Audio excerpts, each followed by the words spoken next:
आज के एपिसोड की शुरुआत के अनुपमा पराग से कहती है कि गणपति बप्पा जल्दी ही हमारे घर पधारने वाले हैं। बप्पा सारे दुख दूर कर देते हैं। ये हम दोनों को एक और मौका दे रहे हैं। अब हमें इसी विश्वास के साथ आगे बढ़ना चाहिए कि अब सब अच्छा ही होगा। पराग भी गणपति बप्पा का आशीर्वाद लेता है। पराग अनुपमा से कहता है कि मेरी बेटी के गृह प्रवेश का समय हो रहा है, आप उसका गृह प्रवेश कराइए। अनुपमा कहती है कि आप भी घर जाइए और आराम कीजिए, प्रार्थना की चिंता छोड़ दीजिए। दूसरी तरफ लीला अनुपमा का इंतजार कर रही होती है। तभी अनुपमा आती है और बहाना बनाती है कि वह मंदिर में दर्शन करने रुक गई थी। लीला अनुपमा को प्रार्थना का स्वागत करने के लिए कहती है, लेकिन अनुपमा कहती है कि घर की सबसे बड़ी लक्ष्मी आप हो, इसलिए आप घर की नई लक्ष्मी का स्वागत कीजिए। इसके बाद लीला अंश और प्रार्थना का गृह प्रवेश करती है। लीला और अनुपमा प्रार्थना और उसके बच्चे की नजर उतारती है। किंजल प्रार्थना को कलश गिराकर अंदर आने के लिए कहती है। तभी सरिता प्रार्थना को रोकती है। सरिता सबको एक मराठी रस्म का जिक्र करती है। वह सबको बताती है कि इस रस्म में दूल्हा दुल्हन गृह प्रवेश के समय 2 पंक्ति की कविता के रूप में एक दूसरे नाम लेते हैं। सरिता प्रार्थना को कविता बनाकर सुनाती है। सभी उसके लिए तालियां बजाते हैं। प्रार्थना अंश के लिए कविता सुनाती है तो सभी उसके लिए तालियां बजाते हैं। सभी अंश को भी कविता सुनाने के लिए कहते हैं। अंश भी प्रार्थना के लिए कविता सुनाता है। सभी खुश होते हैं। इसी बीच जिग्नेश अपनी हरकतों से सबको हंसा देता है। इसके बाद प्रार्थना गृह प्रवेश करती है। वह कलश गिराकर अंदर आती है। अंश और प्रार्थना खुश होते हैं। सभी घर में मंदिर के सामने आते हैं और आशीर्वाद लेते हैं। अनुपमा दोनों से कहती है कि भगवान को धन्यवाद कहो, क्योंकि दुख में भगवान को याद करने का अधिकार सिर्फ उन्हें ही है जो सुख में उन्हें याद करते हैं। यह हमेशा याद रखना कि दुख में नीचे वाले साथ छोड़ देते हैं, लेकिन ऊपर वाला कभी साथ नहीं छोड़ता। अनुपमा सबसे कहती है कि हमारा धर्म सनातन धर्म कहलाता है। इसका मतलब होता है कि जो हमेशा से है और जो हमेशा रहेगा। कर्मों में ही हमारा युग है। अगर हम अच्छे कर्म करें तो हमें सतयुग का अनुभव होता है और बुरे कर्म कलयुग लाते हैं। इसलिए हमेशा प्रार्थना करो कि हमें अच्छे कर्म करने की शक्ति मिले। सभी खुश होते हैं। अनुपमा शादीशुदा जीवन के बारे में समझाती है कि अब तुम दोनों का नया सफर शुरू होने वाला है। इस सफर में एक सदस्य और जुड़ने वाला है। लीला प्रार्थना के बच्चे से कहती है कि अब तुम जल्दी से आ जाओ ताकि मैं तुम्हें अपने झूले में झूला सकूं। इस पर तोशु लीला को छेड़ता है। इसके बाद अंश अनुपमा से कहता है कि शादी के बाद नए जोड़े को नेक मिलता है तो हमें भी कुछ चाहिए। अनुपमा पूछती है कि क्या चाहिए। अंश पूछता है कि क्या हम जो भी मांगे वो हमें मिलेगा। अनुपमा हाँ कहती है। अंश अनुपमा से कहता है कि हम चाहते हैं कि हमारे बच्चे को आपकी परवरिश और आपके संस्कार मिले। अनुपमा चौंक जाती है।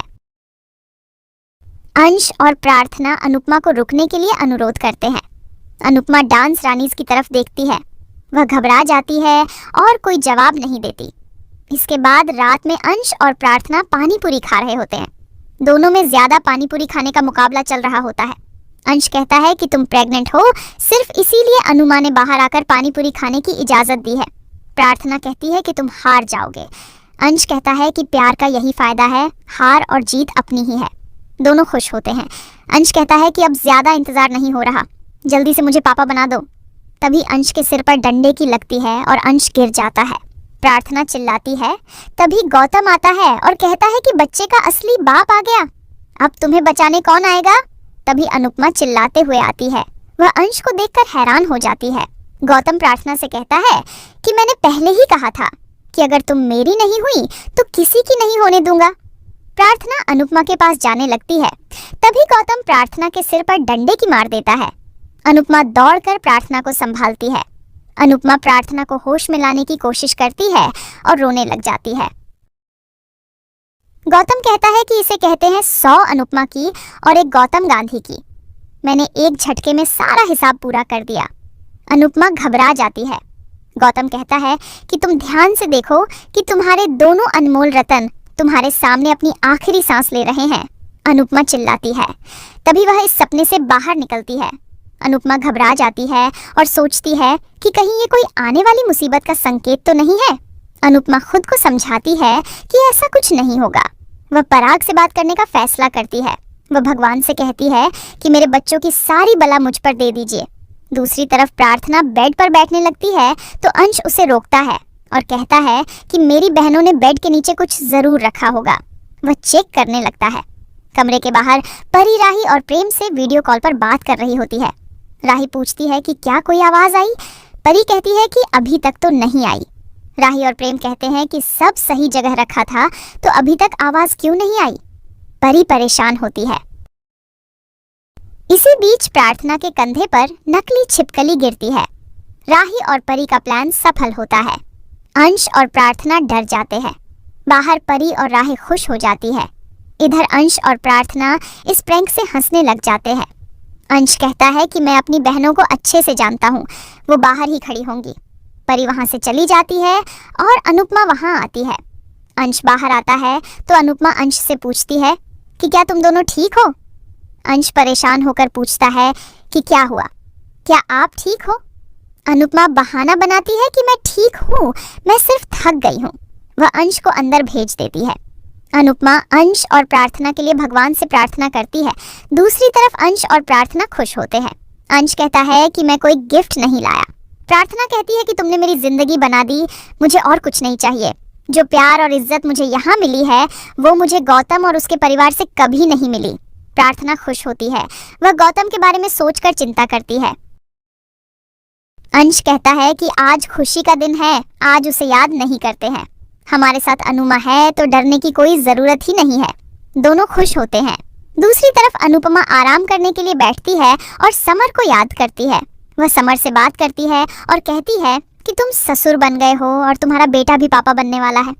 अनुपमा कहती है कि अंश बिल्कुल तुम्हारे जैसा है, उसने भी तुम्हारी तरह प्रार्थना के अतीत के साथ उसे स्वीकार किया है। मुझे तुम दोनों पर गर्व है। इसी बीच लीला वहां आती है और अनुपमा के कंधे दबाने लगती है। लीला कहती है कि तुम आराम करो क्योंकि कुछ दिन तुम्हें बहुत भाग दौड़ करनी है। कल जन्माष्टमी है और फिर तुम्हें कंपटीशन की भी तैयारी करनी है। लीला और अनुपमा तय करती है कि इस बार जन्माष्टमी में अंश को नंद बाबा बनाएंगे। लीला कहती है कि कई सालों बाद हमारा घर बच्चों की किलकारी से गूंजेगा। इस बार की जन्माष्टमी बहुत खास है क्योंकि ये अंश और प्रार्थना का पहला त्योहार है। सबसे खास बात यह है कि इस बार तुम हमारे साथ हो। अनुपमा कहती है कि जन्माष्टमी की सबसे बड़ी बात यह है कि ये मेरे अनुज का तिथि वाला जन्मदिन है।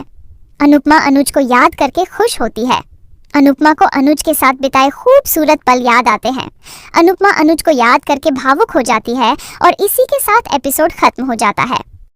अगले एपिसोड में देखने को मिलेगा कि शाह परिवार जन्माष्टमी का उत्सव मनाता है। राही अनुपमा को ताना मारती है कि आप क्या ये दिखाना चाहती हैं कि आप अनुज से बहुत बहुत प्यार करती हो?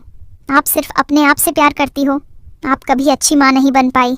अनुपमा कहती है कि क्या तुमने कभी बेटी बनने की कोशिश की है? राही कहती है कि मैं बातों में आपसे नहीं जीत सकती। अनुपमा कहती है कि डांस में जीत लेना। राही कहती है कि मैं डांस में आपको हरा कर रहूंगी। प्रेम राही को रोकता है तो राही कहती है कि आज पापा और कान्हा जी का जन्मदिन हम सबसे पहले सेलिब्रेट करेंगे। आज का एपिसोड आपको कैसा लगा हमें कमेंट करके ज़रूर बताएं। साथ ही ऐसे ही डेली अपडेट्स के लिए इस वीडियो को लाइक करें और हमारे चैनल को सब्सक्राइब ज़रूर करें।